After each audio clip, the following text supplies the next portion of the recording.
Pergunte ao doutor. Oferecimento: Hospital São José.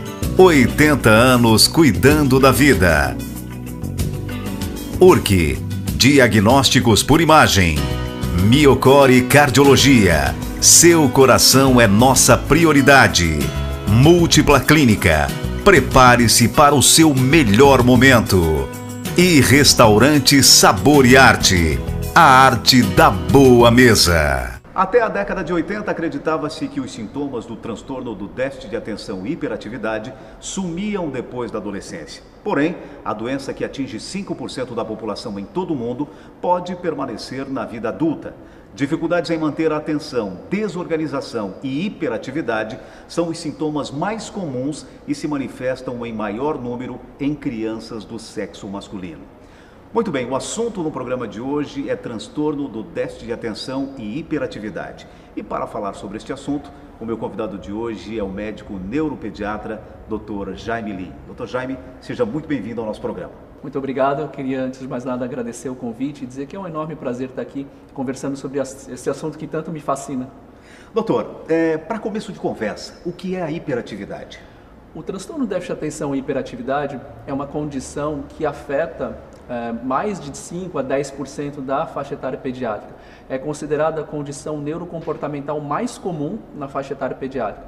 E é caracterizada por 3 sintomas básicos: a desatenção, a agitação e a impulsividade. Então, se a gente fosse conceituar isso, seria um transtorno neurocomportamental extremamente comum, que é caracterizado por desatenção, agitação e impulsividade, trazendo grandes transtornos para o rendimento escolar dessas crianças. Doutor Jaime, todo hiperativo possui déficit de atenção. Qual a diferença entre os dois distúrbios?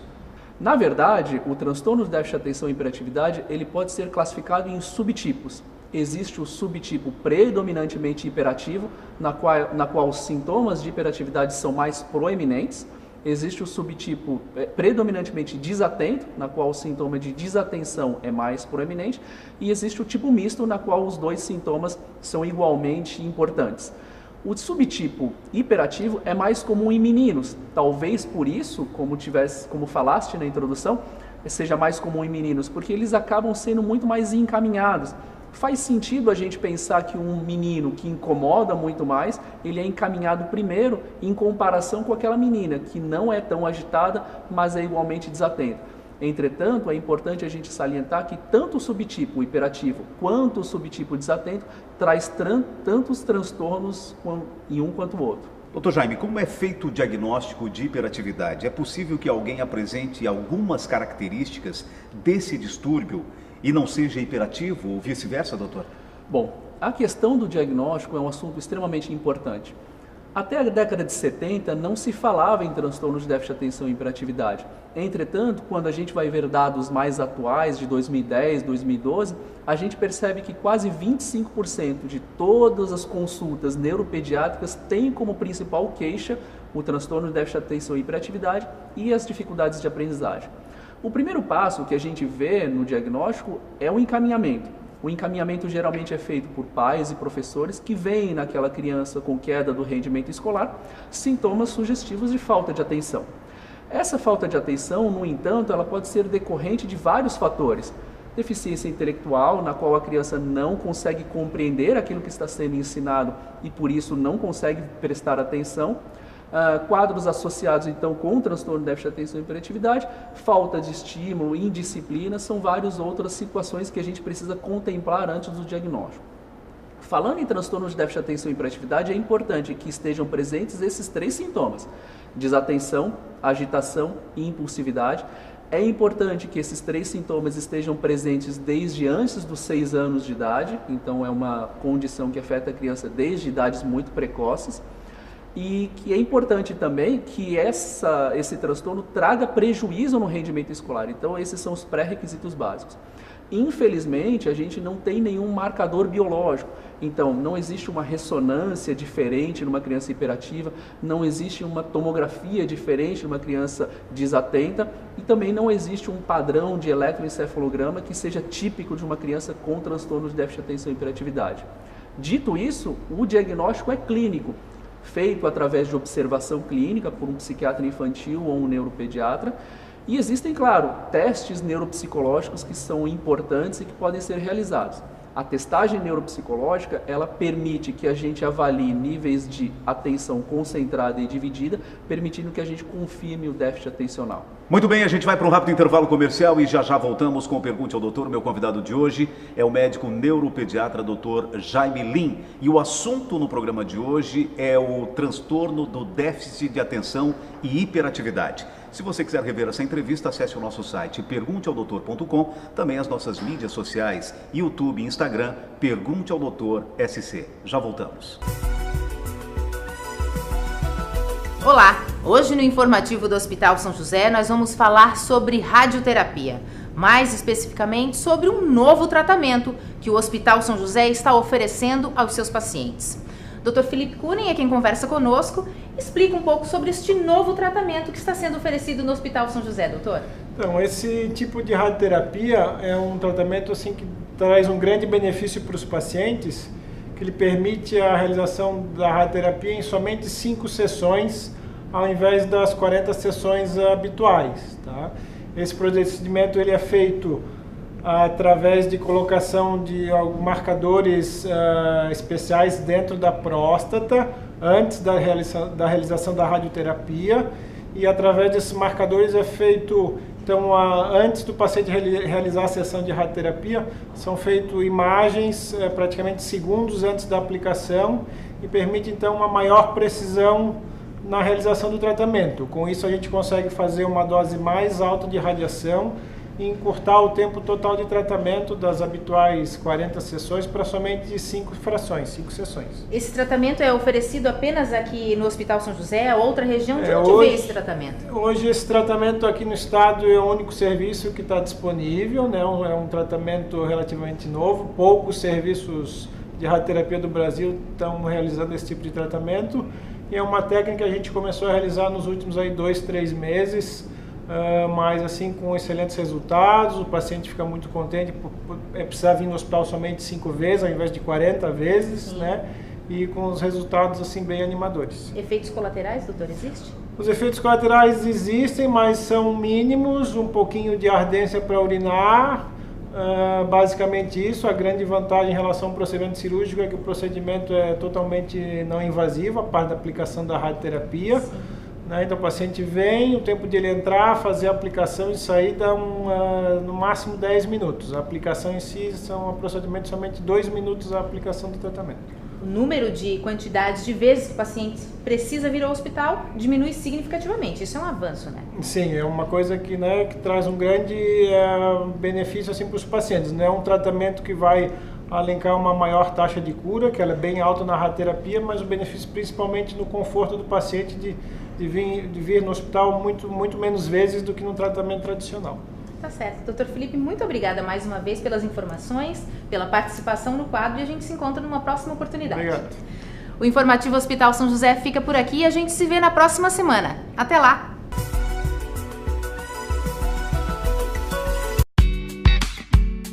O olfato é o mais forte dos sentidos e um elo direto para as memórias. 84% das pessoas que entram em ambientes perfumados declaram intenção de retorno. Associe a sua marca ou produto a uma fragrância. Fixe sua marca na memória dos clientes. Nós criamos o aroma personalizado da sua marca. Já pensou em fazer um aroma personalizado? Omnis Marketing Olfativo. Acesse omnistore.com.br. Ser cliente de uma instituição financeira é muito bom. Imagine então ser dono. A Unicred é uma instituição financeira cooperativa que oferece serviços financeiros de modo mais simples e vantajoso. No cooperativismo de crédito, seguimos aquele ditado consagrado: juntos somos mais fortes. E é assim, com a participação de todos, que todos ganham. Venha para a Unicred, a cooperativa de crédito feita para você, profissional da área da saúde, empresário, contador, professor ou magistrado. Unicred. Surpreenda-se. Bem-vindo ao mundo do inglês para crianças Access. Curso de inglês para crianças a partir dos 5 anos. Kidsland Access. Seu filho pode ser bilíngue. Access, a escola de inglês. Criciúma 3437-5461 e 999-623033.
Muito bem, já estamos de volta com o Pergunte ao Doutor e meu convidado de hoje é o médico neuropediatra, Dr. Jaime Lim. Doutor, a partir de que idade do paciente é possível fazer um diagnóstico confiável do transtorno do déficit de atenção e hiperatividade? Os sintomas do transtorno do déficit de atenção e hiperatividade, eles devem estar presentes na criança antes dos 6 anos de idade. Os testes neuropsicológicos, eles são feitos a partir dos 6 anos de idade. Então, a partir dos 6 anos de idade, a gente consegue ter um exame e um diagnóstico altamente confiável. Muito embora os protocolos e os consensos de diagnóstico permitem que a gente faça os diagnósticos a partir dos 4 anos de idade. A partir dessa idade é possível suspeitar e até mesmo fazer o diagnóstico clínico dessa condição. Doutor, o transtorno não é fruto da vida atribulada e do excesso de informação? Eu acredito que o transtorno de déficit de atenção e hiperatividade sempre esteve ali. Retrospectivamente, pensando nos meus colegas de classe, da infância, do pré e da primeira série, eu fico vislumbrando várias crianças que teriam um diagnóstico de transtorno de déficit de atenção e hiperatividade. O que acontecia antes, talvez, fosse que algumas crianças que tivessem o transtorno de déficit de atenção e hiperatividade acabavam tendo falência escolar. E os pais, sem ter para quem recorrer, acabavam tirando da escola e eram aquelas crianças em que o pai dizia: ora, meu filho não foi talhado para os estudos, então vou tirar da escola para que ele trabalhe junto comigo. E essas crianças acabavam perdendo grandes oportunidades profissionais futuras. Então, acredito que o transtorno de déficit de atenção e hiperatividade sempre esteve ali. O que nós temos agora é a maior atenção por parte dos pais e dos professores e a possibilidade de tratamentos eficazes que permitem reverter esse quadro e por isso tem se falado tanto no transtorno de déficit de atenção e hiperatividade. A principal causa do transtorno é principalmente genética. Então a gente sempre pergunta se na família o pai ou a mãe ou algum parente tem história de transtorno de déficit de atenção, porque a história genética é muito importante. Acredita-se que a criação não gere uma criança hiperativa, não gere uma criança com transtorno de déficit de atenção. Entretanto, apesar de não dar origem ao diagnóstico, uma família desestruturada, uma família que não imponha regras, uma família que não valorize os estudos e que não estimule educacionalmente a criança, com certeza cria um ambiente que pode piorar os sintomas decorrentes do transtorno de déficit de atenção e hiperatividade. Então, com certeza, uma vida muito atribulada, uma família desestruturada que não dê o estímulo educacional adequado, cria condições para que esses sintomas sejam muito mais aparentes e agravados. Doutor, uma outra questão, a hiperatividade diminui durante a fase adulta? Uma criança hiperativa será um adulto hiperativo, doutor? Para responder essa pergunta, a gente talvez tenha que pensar nas bases neurobiológicas do diagnóstico. Então, teoricamente, do ponto de vista neurobiológico, o transtorno de déficit de atenção e hiperatividade é causado por uma deficiência num neurotransmissor chamado dopamina. Esse neurotransmissor ele começa a ser produzido pelas células do córtex pré-frontal na mais tenra infância e ela vai aumentando a produção gradativamente até atingir um pico por volta dos 20, 25 anos de idade, que é o que a gente chama de adulto jovem. Então, naturalmente, crianças muito pequenas têm dificuldade para prestar atenção porque os níveis de dopamina no córtex pré-frontal são naturalmente baixos. O que se espera é que ao longo da vida esses níveis vão se normalizando e a criança e a pessoa vai prestando cada vez mais atenção. Uma grande parcela da população, cerca de 10 a 15%, produz uma quantidade menor de dopamina. São as crianças que têm um transtorno de déficit de atenção e hiperatividade e por isso muitas vezes o tratamento medicamentoso funciona, porque estimula as células do córtex pré-frontal a liberar uma maior quantidade desse neurotransmissor. Teoricamente, algumas crianças podem normalizar a produção desse neurotransmissor e talvez não ter mais esses sintomas na vida adulta. Quanto? Cerca de 50% das crianças que têm diagnóstico de transtorno de déficit de atenção e hiperatividade vão manter os sintomas também na idade adulta. Seriam aqueles adultos que nós conhecemos que têm dificuldade para manter um relacionamento, cumprir prazos, cumprir tarefas, se manter no emprego por falta de atenção. Doutor Jaime, crianças hiperativas, elas costumam ser mais agressivas? Não necessariamente. O que acredita-se é que existam comorbidades, que seriam situações ou transtornos que atuam e que ocorrem em conjunto.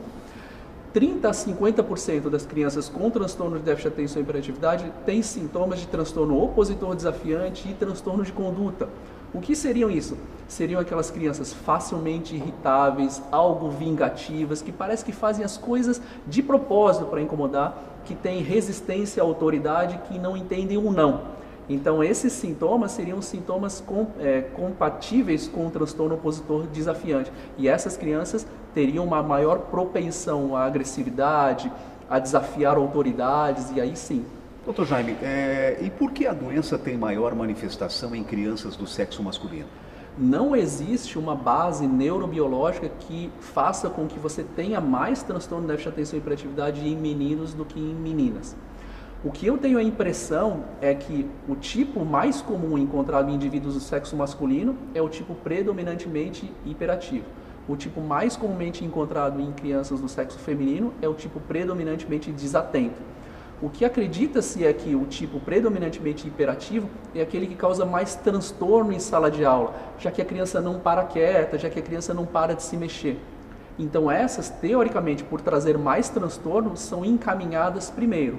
Mas a gente não pode esquecer que aquela menina ou aquele indivíduo que tem um tipo predominantemente desatento, apesar de não incomodar tanto, ele tem um igual prejuízo no seu rendimento escolar, então a gente deveria prestar atenção tanto num tipo quanto no outro. Então, teoricamente, a gente deveria ter a mesma proporção dessa condição. Olha, tá certo, a gente vai para um rápido intervalo comercial e já voltamos com o Pergunte ao Doutor. O meu convidado de hoje é o médico neuropediatra Dr. Jaime Lin. Estamos falando do transtorno do déficit de atenção e hiperatividade. Perdeu parte desta entrevista? Então acesse o nosso site pergunteaodoutor.com e também as nossas mídias sociais, Instagram e YouTube, Pergunte ao Doutor SC. A gente já volta. Olá, eu sou o Dr. Dreyfus Fabrini e sou cirurgião plástico da Clínica Múltipla. Hoje eu vou falar um pouco sobre a cirurgia plástica no inverno. Será que é melhor fazer cirurgia plástica no inverno ou no verão? Quais que são as restrições? A bem da verdade, algumas cirurgias elas são mais confortáveis de se fazer no inverno, justamente pela questão do pós-operatório delas. Um grande exemplo é o abdômen, que exige a utilização de cintas e malhas que podem se tornar extremamente quentes com o clima que nós temos na nossa região, né, que chega até 40 graus em alguns dias. Então, é muito nesse sentido. A outra questão é que nós temos uma população que gosta muito de veranear. A cirurgia plástica vai te exigir ficar em algum tempo em recuperação, longe do sol e sem praia. Por isso é importante pensar, de repente vale a pena se preparar para o verão. Cirurgia plástica no inverno. Na próxima semana eu volto com outra dica de cirurgia plástica. Restaurante Sabor e Arte. A tradição e qualidade que você já conhece, agora muito próximo de você no Pio Correia. O lugar perfeito para todas as ocasiões. Do happy hour com os amigos, a um jantar com sequências de massas, risotos e carnes. Em um ambiente aconchegante e climatizado, com estacionamento próprio. Aberto de segunda a sábado, das 19 às 23 horas. Restaurante Sabor e Arte. A arte da boa mesa. Bem-vindo ao mundo do inglês para crianças Access. Curso de inglês para crianças a partir dos 5 anos. Kidsland Access. Seu filho pode ser bilíngue. Access, a escola de inglês. Criciúma 3437-5461 e 999-623033.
Ser cliente de uma instituição financeira é muito bom. Imagine então ser dono. A Unicred é uma instituição financeira cooperativa que oferece serviços financeiros de modo mais simples e vantajoso. No cooperativismo de crédito, seguimos aquele ditado consagrado: juntos somos mais fortes. E é assim, com a participação de todos, que todos ganham. Venha para a Unicred, a cooperativa de crédito feita para você, profissional da área da saúde, empresário, contador, professor ou magistrado.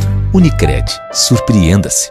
Exames modernos devem ser poderosos e precisos para dar mais segurança ao diagnóstico médico e cada vez mais delicados para dar mais segurança a você e a quem você ama.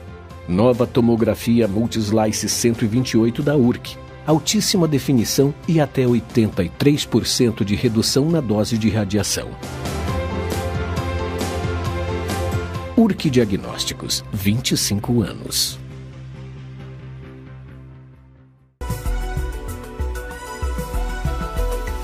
Muito bem, já estamos de volta com o Pergunte ao Doutor e meu convidado de hoje é o médico neuropediatra Dr. Jaime Lim e o assunto no programa de hoje é o transtorno do déficit de atenção e hiperatividade. Dr. Jaime, como os pais devem reagir ao desconfiar que seu filho possui hiperatividade?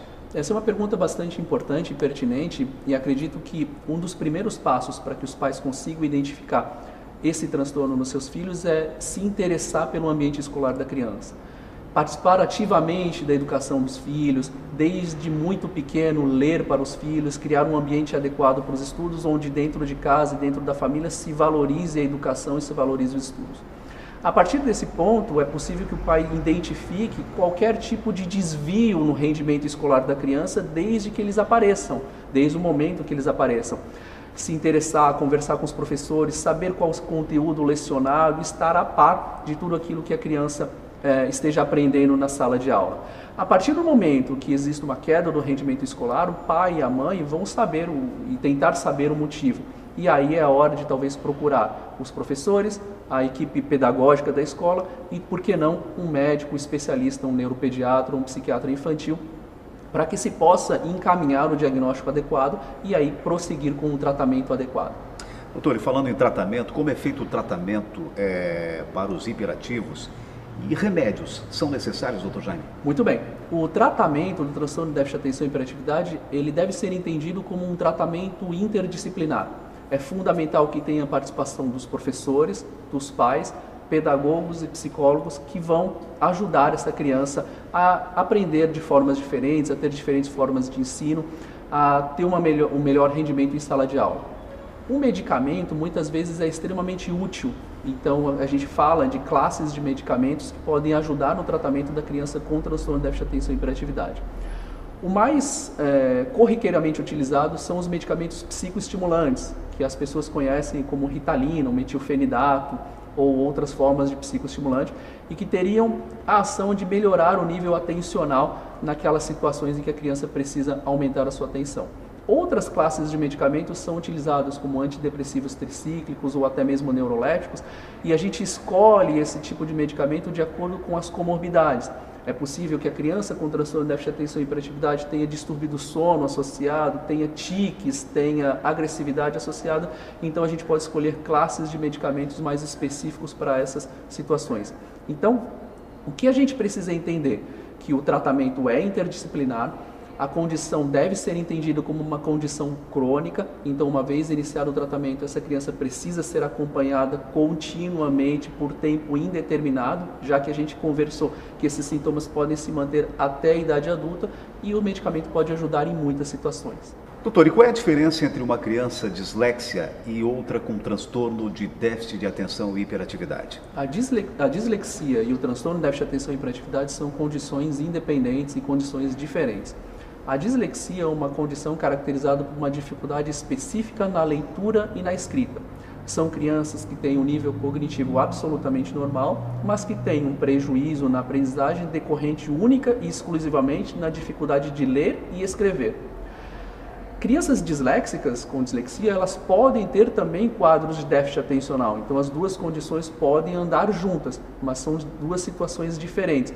E ocorrendo juntas, as duas situações devem merecer igual atenção. É necessário tratar os sintomas de déficit atencional, ao mesmo tempo que se faz e procede com terapias psicopedagógicas e fonoaudiológicas para a dislexia especificamente.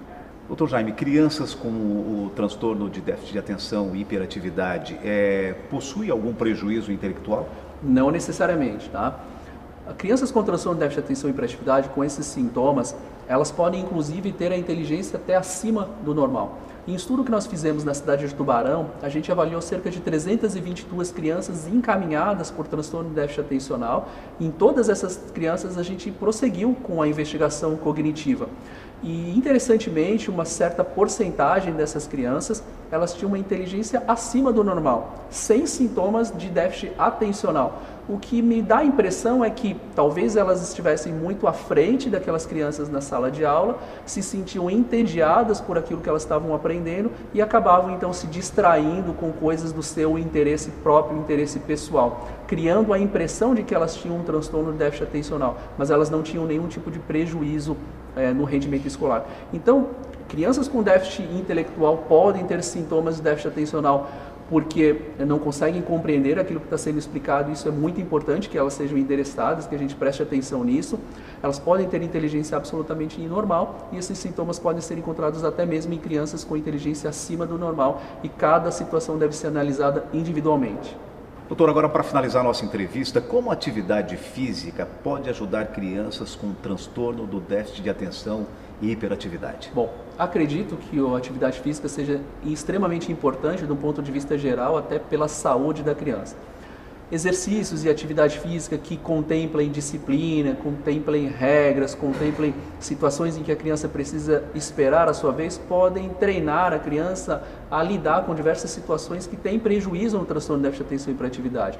Então, os esportes ajudam a pessoa, incentivam a pessoa a prestar mais atenção, a ser menos agitada, a esperar a sua vez e menos impulsiva nesse sentido. Então, a atividade física pode ajudar crianças com transtorno de déficit de atenção e hiperatividade, desde que seja uma atividade física bem orientada e desde que essa atividade física seja do gosto da criança. A criança precisa encontrar prazer também naquela atividade física e acredito que ela pode ter um bom caminho nesse sentido. Olha, tá certo, no programa Pergunte ao Doutor de hoje eu tive o prazer de conversar com o médico neuropediatra, Dr. Jaime Lim. Dr. Jaime, muitíssimo obrigado por ter aceito o nosso convite. Eu que agradeço, foi um prazer enorme estar aqui com vocês. E o programa Pergunte ao Doutor vai ficando por aqui. Se você quiser rever essa entrevista, acesse o nosso site pergunteaodoutor.com e também as nossas mídias sociais, Instagram e YouTube, Pergunte ao Doutor SC. Mais uma vez, muito obrigado pela sua audiência e até a semana que vem com mais um Pergunte ao Doutor, o canal direto para a sua saúde. Até lá.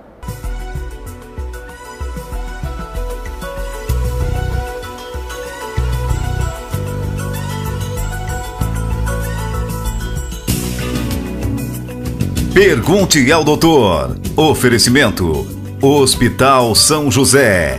80 anos cuidando da vida. URC. Diagnósticos por imagem. Miocore Cardiologia. Seu coração é nossa prioridade. Múltipla Clínica. Prepare-se para o seu melhor momento. E Restaurante Sabor e Arte. A arte da boa mesa.